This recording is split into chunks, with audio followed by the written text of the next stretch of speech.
রকিব এই বিক্রি হয়ে গেছে ওগুলা।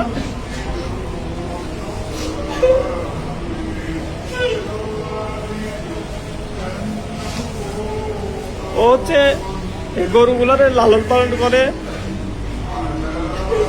ঠিক আছে। তো ও সবগুলারে খাওয়ায়, গোসল করায়। ও আজকে সারাদিন না খেয়ে রয়েছে, ঠিক আছে। ও নিজেও না খাওয়া সারাদিন, শুধু গরুর কাছে বসে রয়েছে, গরুরে খাওয়াচ্ছে। আর সারাদিন শুধু কাঁদতেছে যে গরুর ওগুলারে নিয়ে যাবে, ঠিক আছে। এই হচ্ছে ঘটনা। ও সবগুলা গরুরে দৈরা দৈরা কাঁদতেছে, ঠিক আছে। তো আপনারা সবাই আমাদের জন্য দোয়া করবেন।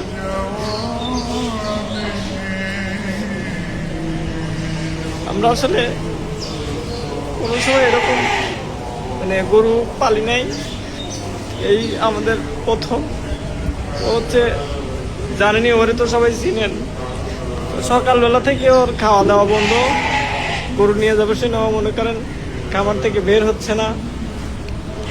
আজকে গরুগুলা ঢাকায় চলে যাবে। ও সারাদিন গরু নাড়াচাড়া করতেছে আর কাঁদতেছে, সারাদিন কাঁদতেছে ও। তো এই হচ্ছে আমাদের গরুগুলা। সকলে দোয়া করবেন, সকলে ভালো থাকবেন। ওকে সকলকে বলে দাও যে আপনারা আমাদের জন্য দোয়া করেন, আমাদের খাবার। আল্লাহ হাফেজ।